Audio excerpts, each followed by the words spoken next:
Welcome to part 2 of this deep dive into the world of Christmas Vacation. If you haven't yet, you can check out part 1 down in the description below and the pinned comment as well. There'll be a link there. Check it out. You don't need to enjoy this episode, but you will be more fulfilled. I promise. That's the spirit of the holidays. After all we talked about in part 1, there's no question that this is one of my all-time favorite movies, and I've mentioned a lot of reasons why that's the case in the previous episode. But since we focused on the movie itself in that episode, let's now focus on the production side of things. There were a lot of great decisions that make this Christmas movie the classic it deserves to be, starting with its stellar cast. All vacation movies star Chevy Chase and Beverly D'Angelo as the lead couple Clark and Ellen Griswold. But wait a minute, Griswold? Or Griswold. In the first two movies, they were the Griswolds, but by Christmas Vacation, they were the Griswolds. I can't find a reason for this, so maybe a typo that just stuck? There's a running gag throughout the series where their kids, Rusty and Audrey, are always played by different actors. In Vacation, it was Anthony Michael Hall and Dana Barron. In European Vacation, it was Jason Lively and Dana Hill, and in Christmas Vacation, Johnny Galecki and Juliette Lewis. One name that did stick throughout the franchise was Ellen's pet name for Clark, Sparky. In the European Vacation DVD commentary, Chase explains that the nickname was Beverly D'Angelo's idea, and she still affectionately calls him Sparky. In real life, Chase and D'Angelo became close friends since the first Vacation. The friendship and chemistry between the two are not only palpable on screen, as well as off-screen according to the cast and crew, but one of the ingredients that carries the whole series and, most likely, one of the main reasons for its success. But shine as they do, the ensemble cast is what makes the magic work. 1989 was an unusual year for Christmas-related movies as only two were released. Christmas Vacation and Prancer, a movie about a farm girl who nurses a wounded reindeer, believing it's one of Santa's reindeers, hoping to bring it back to health in time for Christmas.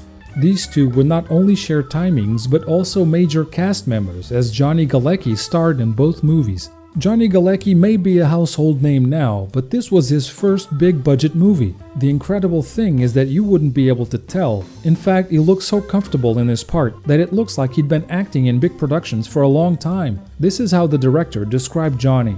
He was just an odd kid. He was very young and so dry. He made me laugh because he had this whack sense of humor. He wasn't a Hollywood kid who was going for the laughs, but he had a nervousness to him. His comic gifts are absolutely incredible. That truly shines through, and that's even with the cues Chevy Chase was giving him from behind camera to teach him about comedic timing. Given some of the iconic roles that defined her career, Juliette Lewis's performance in this Christmas comedy really shows the breadth of her acting chops. When she was nominated for an Oscar for her role in Martin Scorsese's Cape Fear, the entire cast said they weren't surprised. This might have been one of her most ordinary roles when compared to most others, and yet she still delivered a solid, believable performance that stands out throughout the decades.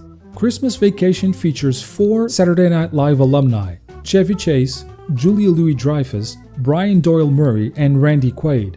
This cast also includes 4 Oscar nominees: Juliette Lewis, Diane Ladd, Randy Quaid, and William Hickey, 3 Golden Globe nominees: Chevy Chase, Beverly D'Angelo, Johnny Galecki, 1 Golden Globe winner, Julia Louis-Dreyfus, who also has 6 SAG Awards and 9 Emmy Awards, and 5-time Emmy winner, Doris Roberts. About the cast, Chevy Chase went on to say, "I think we had the best actors of our time. E.G. Marshall, John Randolph, Doris Roberts, and Diane Ladd. That's quite a group." Mae Questel was the voice of Betty Boop and Olive Oyl. This was the last movie she ever did. Mae passed away on January 4th, 1998, at the age of 89. Randy Quaid is actor Dennis Quaid's older brother. Despite having had major roles in major blockbusters and Oscar-winning movies, Cousin Eddie is still his best-known character, or the role that gets him the most recognition. In an interview with the Los Angeles Times, Quaid stated, "People still come up to me and quote lines from that part. I get a lot of recognition from that role, probably as much, if not more, than any other." And it was based on a real person.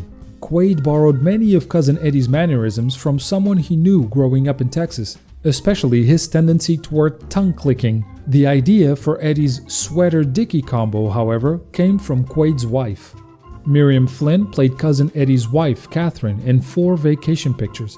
She's also the voice of Taz's mother on the animated series Tasmania, the voice of Ma, the elderly sheep in Babe, and several voices in the Land Before Time franchise. Brother and sister Rocky and Ruby Sue were played by Cody Berger and Ellen Latson. 2 years earlier, she had played Michael Douglas's daughter in Fatal Attraction. Latson was still sporting the same pixie haircut she had in Fatal Attraction, so for her role in Christmas Vacation, the director asked stylists to fit her with a wig. Diane Ladd plays Nora Griswold, Clark's mother. She is actually only 8 years older than Chevy Chase, but as she stated in an interview praising Chase's comedic and acting ability, she immediately felt like he was her son, to the point of crying when they found out he hadn't gotten his Christmas bonus. Even as a veteran who was in such classics as Wild at Heart and Chinatown, one of the pillars of film noir, for her being a part of Christmas Vacation was an amazing experience, not to mention the financial gains. When asked about the movie in an interview, she replied, "So you're writing about the picture that gives me more money than anything I've ever done? Every year around this time I get my own bonus thanks to Christmas Vacation. Isn't that funny?" Clark Sr. was played by John Randolph. He was also the original Frank Costanza in the Seinfeld episode The Handicap Spot, which was later given to Jerry Stiller. Randolph was no stranger to big-budget productions, as some of his credits include Serpico and Escape from the Planet of the Apes. Ellen's parents, Art and Francis, were played by E.G. Marshall and Doris Roberts, both veterans who held several impressive credits. E.G. Marshall played Juror 4 in 12 Angry Men, John Mitchell in Nixon, and last but not least, the President of the United States in Superman 2. Doris Roberts was a household name for a long time, as many of her TV appearances were in hit series such as Barney Miller, Soap, Murder, She Wrote, Remington Steele, and most notably, Everybody Loves Raymond, where she played Raymond's mother to a T. She also played a part in a movie which is a personal favorite of mine, The Taking of Pelham 123, a possible entry for another episode of Home Cinema. Let me know what you think. Clark's boss, Mr. Shirley, is played by Brian Doyle Murray. Not a lot of people know that he's Bill Murray's brother, with whom he shared the screen many times in such movies as Caddyshack, Groundhog Day, Scrooged, Ghostbusters 2, and more. He also made several appearances on the National Lampoon Radio Hour. This was in fact his second appearance in a vacation movie. He was also the Camp Comfort clerk, the place where the Griswolds stayed on their way to Wally World in the first vacation. Even the neighbors, Margot and Todd Chester, were the result of pitch-perfect casting choices. Margot was played by Julia Louis-Dreyfus, who really needs no introduction to any fan of the hit series Seinfeld, where she played Elaine Bennis, or Curb Your Enthusiasm, where she's made a number of guest appearances. And Todd was played by Nicholas Guest, who was known for his role as Harry in Trading Places, and even played a cadet in Star Trek Wrath of Khan, one of the best in my opinion. What I didn't know before making this video was that he also voiced a robot character in one of my all-time favorite TV shows, MacGyver. No production could afford a cast like this without a huge budget. In this case, $27 million to be exact, which is pretty high considering the movie doesn't have special effects, like Ghostbusters for example, which was made with $30 million. It may have cost a pretty penny to make, but it made up for it and more, grossing over $70 million domestically. During opening weekend in December of '89, Back to the Future 2 was in its second week at the box office and beat out Christmas Vacation by around $500,000. Now, you probably don't know this, I didn't, and I research movies as a hobby, but even though John Hughes was famously against the idea of sequels, Christmas Vacation did have its own sequel, Christmas Vacation 2, Cousin Eddie's Island Adventure. This was a TV movie that brought back some of the original cast, such as Randy Quaid as Cousin Eddie, Miriam Flynn as Cousin Catherine, and even brought back Dana Barron, the original Audrey Griswold, to reprise her role. Given the audience's appreciation for the character, Cousin Eddie did have the potential to become Randy Quaid's bankable recurring role for some sort of spin-off adventures, but unfortunately, production values were so low that the movie was doomed from the start, and the audience outright rejected it. This was a shame, as I see a lot of potential there. There was another cast reunion of sorts in 2012 to film a series of old Navy commercials for the holiday season. The only cast member missing from these was Johnny Galecki. I guess shooting Big Bang Theory episodes back to back does take a toll in your schedule. And for those of you who are into movie memorabilia, Christmas Vacation spawned its own merchandise, which is still available today. For example, a replica of the Clark Griswold Chicago Blackhawks jersey that Chevy wore in the film, an 8-foot inflatable National Lampoon's Christmas Vacation station wagon, a figurine of Cousin Eddie's RV, Wally World's Tree Buddies Moose Mug Christmas ornament, and there's even a National Lampoon's Christmas Vacation collectibles website dedicated to all things Christmas Vacation, obviously. Among many items, you can find such things as Cousin Eddie's wardrobe staples, moose mugs, punch bowls. Just visit the site and look for yourself. And lastly, did you ever think to yourself, it would be fun to recreate the dog and squirrel chase scene at home? Well, several online websites will sell you a Christmas Vacation attacking squirrel with a motion sensor and sound. One thing that's missing from the merchandise is an official print of the soundtrack. This is strange because given the movie's status with fans and overall sales of Christmas-related music during the holidays, it would absolutely be a moneymaker. There was a limited edition CD sold in the 1990s at Six Flags Magic Mountain, which was used as Wally World in the first film. These are going for over $100 online today. Another musical oddity is the fact that Christmas Vacation is the only one in the franchise to not feature the staple song Holiday Road by Lindsey Buckingham. The musician was asked to make an original song for Christmas Vacation, but declined because he didn't want to make a name for himself as merely a soundtrack artist. So production reached out to Barry Mann and Cynthia Wilde to write the replacement theme that would accompany the opening animated credits, and they gladly accepted. The result was the song Christmas Vacation, performed by Mavis Staples and produced by none other than Prince.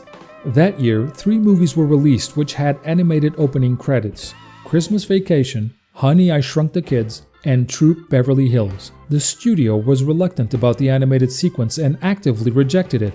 But director Jeremiah Cheshik was set on it because he wanted to set the tone from the start.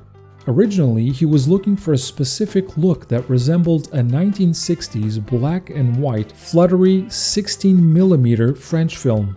He even wanted the actual credits to be in French, and the music was meant to be a version of Santa Claus is Coming to Town performed by an obscure Jamaican singer who, according to Cheshik, sounded like he didn't have any teeth. Then we would go into the actual movie, and the shock between the animated opening and the live-action movie was meant as an inside joke.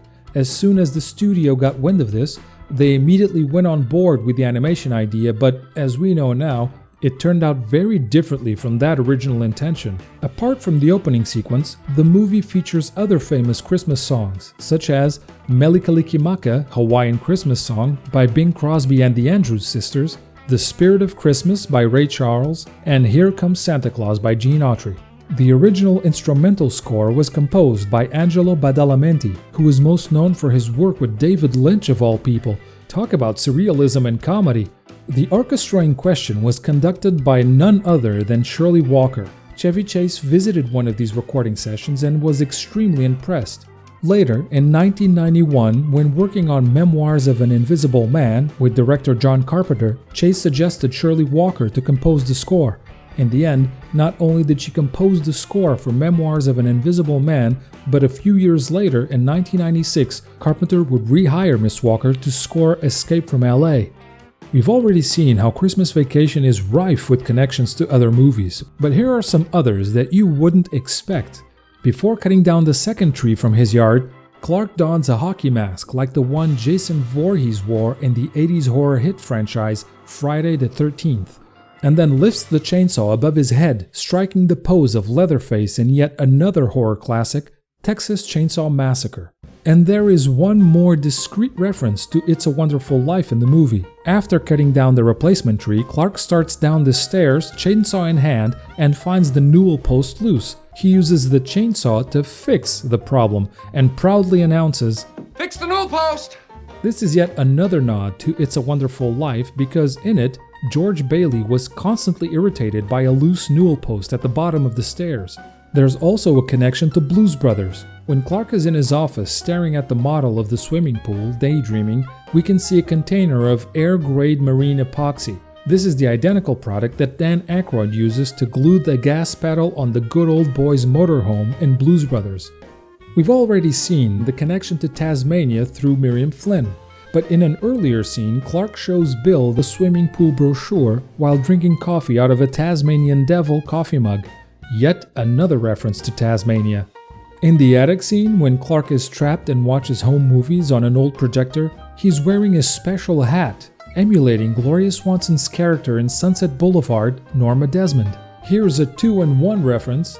The old Dodge pickup that tailgates Clark and the family in the opening scenes of the movie is the same one driven by Kurt Russell in Overboard, as well as They Live, one of my all-time favorite sci-fi movies, also directed by John Carpenter. And this isn't so much a reference as it is an endearing connection between two classic movies that had an impact on my appreciation for the art form. In 1988, 1 year before Christmas Vacation was released, Mae Questel performed as Betty Boop one last time in the mesmerizing achievement that was Who Framed Roger Rabbit? But I still got it, Eddie. Boop, boop, be-doo. Yeah, you still got it. In turn, this film was a parody of Chinatown in which Diane Ladd also appeared.